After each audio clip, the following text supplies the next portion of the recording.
Um domingo abençoado, cheio de vida, de alegria e de paz para você e para a sua família. É o nosso programa Mensagem de Fé entrando no ar. É Padre Amarildo quem tem a alegria de mais uma vez partilhar com você a palavra de Deus que está sendo lida, meditada na igreja, neste que é o 21º domingo do tempo comum. O tempo vai caminhando e para nós a certeza, Ele está no meio de nós. Nós estamos celebrando o mês de agosto, mês de reflexão sobre o chamado de Deus e a nossa resposta, um mês de oração para as diversas vocações. Mês em que nós somos convidados a unir a nossa voz à voz de Jesus que rezou ao Pai. A messe é grande, mas os trabalhadores são poucos. Pedi, pois, ao Senhor da messe que envia operários para a sua messe. Nós estamos neste quarto domingo, nesta quarta semana do mês de agosto, refletindo sobre as vocações leigas. E é muito importante nós nos referirmos às vocações leigas. Porque muitas vezes, quando falamos de vocação, nós pensamos unicamente naqueles que recebem o sacramento da ordem, diáconos, padres, bispos, ou nos religiosos de vida consagrada. Esses vão agir pela consagração, esses vão agir pela graça do sacramento da ordem. Mas temos os fiéis leigos, aqueles que não foram ordenados, que irão testemunhar o Evangelho de Nosso Senhor pela graça do batismo, pela efusão do Espírito Santo que receberam no dia do batismo. Então, os fiéis leigos são testemunhas do Evangelho. Irão testemunhar o Evangelho nas diversas pastorais, movimentos, ministérios dentro da igreja, sim.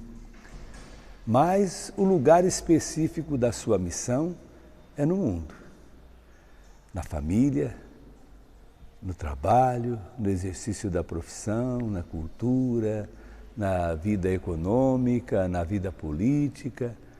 É no mundo que o fiel leigo é chamado a testemunhar o Evangelho. Pela graça do batismo, são chamados a testemunhar o Evangelho de Nosso Senhor, a viver a palavra, nesses ambientes em que muitas vezes a igreja, como instituição, aqueles que recebem o sacramento da ordem, não tem como entrar. Então vamos pedir para todos esses que não se envergonham do Cristo, que pela graça do batismo testemunhem o Evangelho de Nosso Senhor, empenhando-se na busca de um mundo melhor, justo, solidário, fraterno e humano. O Santo Evangelho lido, meditado na igreja neste final de semana, é a conclusão do capítulo 6 do Evangelho segundo João, que é um capítulo voltado, dedicado à reflexão sobre a Eucaristia, desde o início, com a multiplicação dos pães, ao esforço de Jesus de fazer a comunidade, a passar do pão físico que sacia a fome corporal, para um outro pão que é o seu corpo. E procuramos durante essa semana refletir justamente sobre a necessidade que temos de receber Jesus como pão vivo descido do céu, de receber Jesus como no seu corpo e no seu sangue, de celebrarmos comunhão. Quem come a minha carne e bebe o meu sangue, permanece em mim e eu permaneço nele.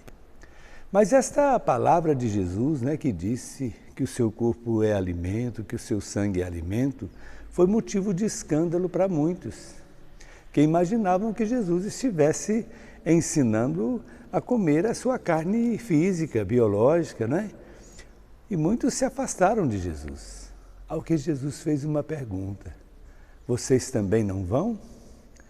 E que Simão Pedro, como porta-voz dos apóstolos, voltou-se e disse: a quem iremos, Senhor? Pois somente vós tens palavras de vida eterna. Nós cremos firmemente que Tu és o Cristo, o Filho do Deus vivo. Querido irmão, querida irmã, crises na fé todo mundo tem ou teve, mas é muito importante nós termos esta convicção de Pedro. Tu és o Cristo, o Filho do Deus vivo. Somente vós tens palavras de vida eterna. Jesus é a palavra. Jesus tem a palavra de vida eterna. Crer, confiar, esperar no amor de Jesus é missão de todos e de cada um. Seguir as pegadas de Jesus, na alegria e na dor, testemunhando o seu santo evangelho. Gostaria hoje também de trazer uma palavra sobre a segunda leitura, esse texto da carta de São Paulo aos Efésios, capítulo 5, que vai falar, sobre o matrimônio. E digo assim que é um dos textos mais importantes, mas infelizmente um texto que foi violentado, podemos assim dizer, durante a história, para justificar o poder do marido, do pai, para ideologicamente justificar o poder do homem sobre a mulher. E nunca foi o objetivo da palavra. O contexto em que São Paulo anunciou esta palavra era assim, na sociedade helênica, um contexto de machismo institucional, um contexto de modelo de família patriarcal, em que se deferia ao homem, ao marido, ao pai, um respeito, um lugar de deferência, podemos assim dizer. Mas São Paulo ele quis ir além da simples justificação deste modelo patriarcal de família. Ele vai além.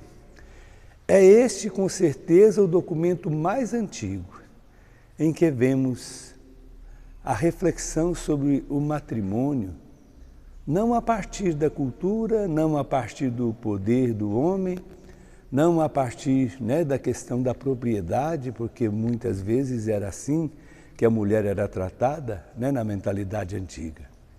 Mas é o texto mais antigo que vai colocar o amor como critério. Se diz que a mulher deve ser solícita ao marido, em outras traduções, submissa ao marido como ao Senhor, ela não diz que o marido deva viver como um senhor de escravos, mas ensina que o marido deve amar a sua esposa como Cristo amou a sua igreja. Então não é submissão a qualquer um, e nem em qualquer situação, mas solicitude, submissão a alguém que ama a esposa como Cristo amou a igreja. Isso é muito importante. E nós precisamos anunciar esta boa notícia.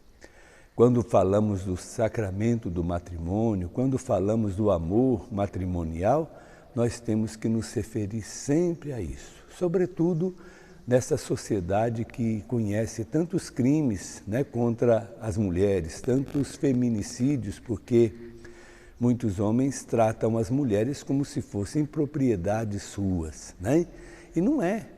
Cada pessoa é única, é livre, é consciente, é uma pessoa que precisa ser respeitada. Também no matrimônio. Então não é propriedade, isso é muito importante. Não é propriedade, mas uma pessoa que precisa ser amada. E que marido e esposa possam se amar como Cristo amou a sua igreja. É a grande lição que esta palavra vem ensinar e no testemunho que os fiéis leigos devem dar no seu matrimônio, dentro aí do contexto do mês das vocações, que seja um testemunho de amor. Que o Senhor Deus da vida, pela intercessão da Sagrada Família, que o Senhor Deus da vida nos abençoe em nome do Pai, do Filho e do Espírito Santo. Amém. Continue ligado na nossa programação. Se a mensagem correspondeu, dê o seu joinha e compartilhe com seus parentes e amigos. Até a próxima, se Deus quiser.